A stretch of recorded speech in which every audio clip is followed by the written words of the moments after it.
ఇందాక కాళేశ్వరం ప్రాజెక్ట్ గురించి ప్రస్తావన వచ్చింది. ఇప్పటికే కేసీఆర్ దాంట్లో విచారణకు అటెండ్ అయ్యారు. హరీష్ రావు 2 సార్లు అటెండ్ అయ్యారు. ఈటెల రాజేంద్ర గారు కూడా ఒకసారి అటెండ్ అయ్యారు. సో ఏం చెప్తారు అసలు ఈ కాళేశ్వరం ప్రాజెక్ట్ యాజ్ అ అడ్వకేట్గా అసలు ఈ కేసులన్నీ ఎటు వెళ్తాయి అనుకుంటున్నారు? ఇప్పుడు కేసీఆర్నో కేటీఆర్నో వాళ్ళ ఫ్యామిలీని కవితక్కనో అడిగితే వీళ్ళు ఏమంటారంటే ఈడీ మోడీ అంటే మోడీయే ఈడీని పంపించిన అని అంటారు అన్నట్టు. వీళ్ళ నేను ఒక క్వశ్చన్ అడుగుతాను. 2004 నుంచి 2014 వరకు A to Z స్కామ్స్ అయినాయి. అప్పుడు కనిమొళి కూడా జైలు పాలైంది, రాజా కూడా జైలు పాలైంది, వాళ్ళందరూ మినిస్టర్ లెవెల్లో ఉన్న వాళ్ళు క్యాబినెట్ మినిస్టర్స్ వాళ్ళు కూడా జైలు పాలైంది. మరి వాళ్ళందరూ జైల్లోకి పోయినప్పుడు అప్పుడు ఈడీ ఉంది, మరి అప్పుడు మోడీ లేడుగా, అప్పుడు కూడా ఈడీ పనిచేసింది కదా. అట్లనే ఇప్పుడు వీళ్ళు లిక్కర్ దందా చేసినా ఈడీ పనిచేస్తుంది, కాళేశ్వరం స్కామ్లో కూడా ఈడీ పనిచేస్తుంది. ఇప్పుడు దయచేసి మోదీ అనొద్దు.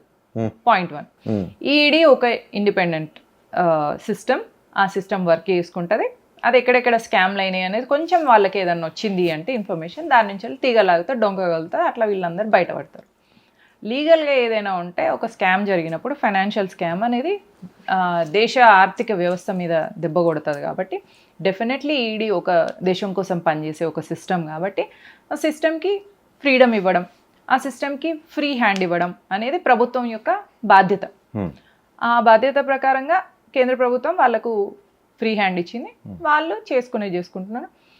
లీగల్గా ఏవేవైతే మిస్టేక్స్ ఉన్నాయో దాని ప్రకారంగా ఈ స్కామ్లన్నిటికి కూడా వాళ్ళకి శిక్ష పడాల్సిందే, వాళ్ళు అందులో ఆన్సరబుల్గా ఉండాల్సిందే.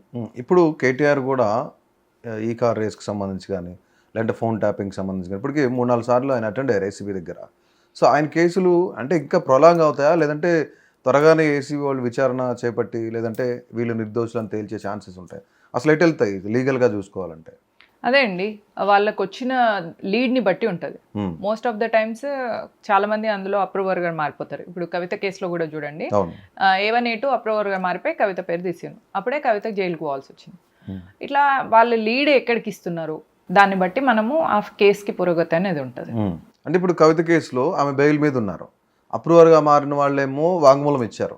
సో అంతిమ లబ్ధిదారు ఎవరు అనేది కవిత అనేది చెప్పడంతోనే ఆవిడ జైలుకి వెళ్ళారు. బట్ ఈ బెయిల్ మళ్ళీ ఎక్స్టెన్షన్ చేసుకుంటూనే వస్తారు. నిజంగానే ఇప్పుడు అప్రూవర్గా మారారు కదా వాళ్ళు, ఈమె ఉన్నారు ఇందులో కీలకమైన పాత్ర పోషించారని చెప్పారు.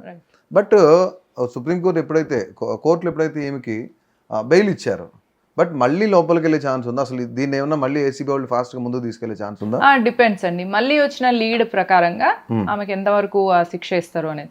అరే మొన్ననే గన్ని నెల్లు పోయి వచ్చింది అయినా మీకు తృప్తి లేదా? అంటే నా తృప్తి గురించి అని కాదు, ఇప్పుడు బెయిల్ మీద ఉన్న వ్యక్తి కదా ఆమె.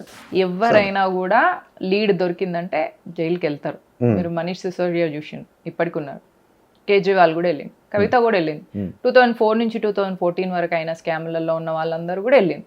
వీళ్ళు ఒకసారి వెళ్ళంగానే అది ఎంతైతే తిన్నారో అంతకంటే ఎక్కువ అక్కిపిస్తారు అక్కడ జైల్లో. అసలు ఆ జైల్లో ఉండడం అంటేనే చాలా భయంకరమైన, దౌర్భాగ్యమైన, దురదృష్టకరమైన, నీచ నికృష్ట పరిస్థితి. ఇవన్నీ ఉంటాయి. లోపలికి వెళ్ళి వాళ్ళు బయటికి వచ్చిండ్రు అంటే ఒక 41 రోజులు జైలు ఉండి బయటకు వచ్చిండ్రంటే ఒక మండలం రోజులలో కృంగి కృషించి నశించి శిషించి కృషించి వచ్చేస్తారు బయట. అంటే అంత దారుణంగా ఉంటుంది అక్కడ. మీరు కవిత బిఫోర్ జైలు ఆఫ్టర్ జైలు చూడండి. అవునవునవును, ఆమె వాయిస్ లో ఇంటెన్సిటీ చేంజ్ అయింది, ఆమె పర్సెప్షన్ చేంజ్ అయింది. వచ్చిన తర్వాత ఆమె ఫ్యామిలీ సమీకరణాలు కూడా మారినాయి చూడండి. అవును, ఇట్ హ్యాపెన్స్. ఎందుకంటే జైలు అనేది ఏం మామూలు విషయం కాదు. అన్ని రోజులు పోయినా మీరు ఇంకా తృప్తి పడతలేరు, ఇంకా కవితకి ఎంబడి పడుతున్నారు అంటే ఇది అన్యాయం అండి.